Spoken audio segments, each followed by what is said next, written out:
The X-Men are on their way to the MCU, and among them, none are more highly anticipated than our Weather Witch Storm. But I'm not hopping on the hype train just yet, and by the end of this video, you'll fully understand why I do not trust the MCU with Storm. So here's 4 reasons why we as Storm fans should not be getting our hopes up just yet. Reason number 1, the MCU currently has no narrative focus or even a team for us to get behind and isn't building up to anything cohesive for the X-Men to fit into. Now I know that phases 4 and 5 are focusing on setting up what is basically going to be the Secret Wars with all the multiverse and time travel and whatnot, but that's all just window dressing. What I'm talking about is character, relationships, character arcs, more than just saying this really big thing is gonna happen some point in the near future and you totally need to watch all these movies and shows just to understand what's happening. Don't ask questions, just consume product and then get excited for next product. The post-Endgame MCU has no narrative focus or direction. Things happen in one movie one way, and then the same sequence of events can happen in another movie an entirely different way. Look at No Way Home. That clearly was meant to set up some type of multiverse saga. But then, what happens at the end of Loki season 1? The same thing, just different circumstances. New multiverse saga. Then what happens in Doctor Strange Multiverse of Madness? Same damn thing, just different circumstances. So with all this bullcrap going on that isn't even leading anywhere, how are we supposed to get hype about the X-Men, let alone any of our favorite characters like Storm coming into the MCU? Reason number 2, the MCU has botched its previous inclusions of 3 of the 4 mutant characters that it has featured. That's Professor X, Quicksilver, and Scarlet Witch. The only reason they didn't fuck up Beast is because he was only reserved to an end credit scene. So let's just go over how badly they've screwed these characters up for a second, okay? Let's start with our boy Pietro, Quicksilver. They kill him in the very movie he's introduced in, okay? Grand opening, grand closing. Then they tease his return, as in getting the guy who played him in the Fox movies to be an alt-universe version of Quicksilver, only to find out that that's just another guy who's under Wanda's mind control. So one of the most iconic X-Men villains of all time, reduced to just a guy who's here for one movie, only to get killed, only for his superior other version from another studio to come in and it not even actually really be him. Let's continue the fuckery and talk about Scarlet Witch. Oh yes, your girl Wanda, she got played like a fiddle, a sax, and a trombone, and it sounded like a cacophony of fuckery. I love Wanda Maximoff. Even though she was severely nerfed like all the rest of these characters in her movie version, she still had one of the more interesting and compelling character arcs. That was until we get to the post-Endgame world.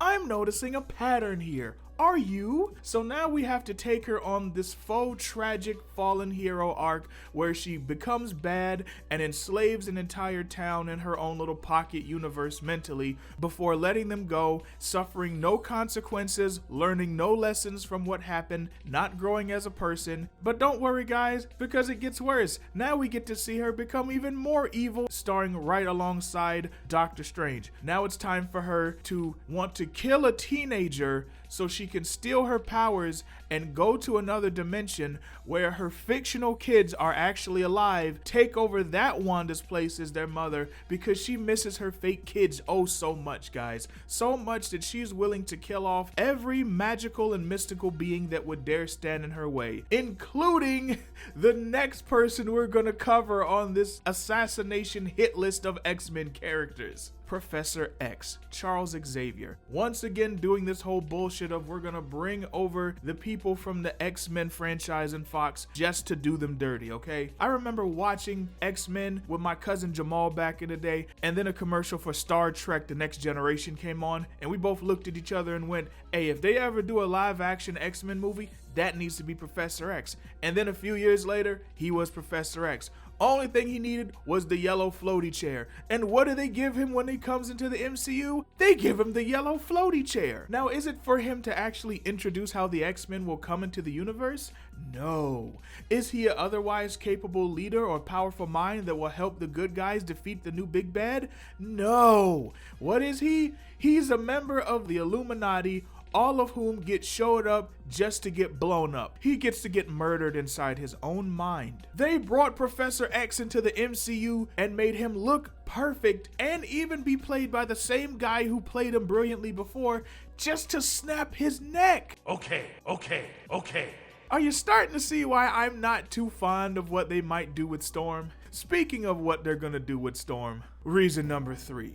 Several of the key figures in Storm's story are either dead or absent. Let's start with the obvious one. Black Panther, our man T'Challa. He gone. Him dead, him not coming back, okay? This would have been the perfect time to redeem the Black Panther Storm marriage. Comic book fans have highly contested how well this was actually done in the comics for years. I'm on team, love it on paper, hate it in practice. Hey, we should pair the 2 most popular black characters we have together. Okay, you want to write out a multi-year long story arc that shows them developing? No. Listen, you're not hearing me. 2 biggest black characters getting married. That's it. That's the tweet. I mean, but wouldn't it make— Shut up and draw Storm a dope-ass dress. We're doing the wedding. That's basically how they got together in the comics. But then they got divorced in the most ass way possible, with T'Challa annulling their marriage because he was mad that Storm went off and was still an X-Men after Namor attacked fucking Wakanda during Avengers vs. X-Men.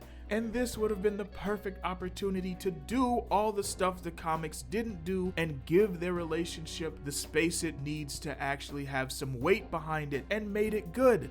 Can't do that now because T'Challa's gone, because Chadwick Boseman's gone, and instead of recasting him, they chose to just kill the character off. Now, yes, they could always just say, this is a T'Challa from another universe. You could even have them already be married. But that would essentially repeat the very same issue that their marriage had in the comics, being that it was rushed and hollow and lacking gravity. And of course, no friendship with Scarlet Witch that could possibly help Storm get in touch with her mystical side, because, like Black Panther, Scarlet Witch is dead too. Now, all this ranting and raving that I'm doing could obviously be mitigated by just a few wise choices that would be made by Marvel Studios prior to or around Storm's introduction. I'm sure that's what we all want as Storm fans. At the end of the day, whether it's in this franchise or another movie universe, we just want Storm to be done well.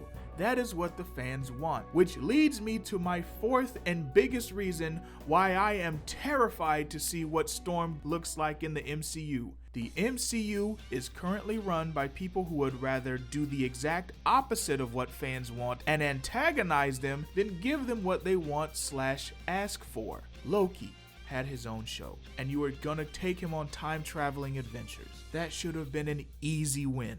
She-Hulk, a very popular character in her own right, and giving her a show that is both lighthearted and action-packed should have been another easy W. And what do? Find as many ways to fuck them up as possible. But at the end of the day, the MCU has not been in the business of serving fans the most obvious and easy answers that everyone is asking for years. And I think that this bodes especially terribly for Storm fans because we've never gotten a good Storm depiction in live action. We've gone through 20-something years of bad Storm live action adaptations, and on this, what should be the stage for her best introduction to the live action, she might trip over something and bust her face wide open just walking on the damn stage.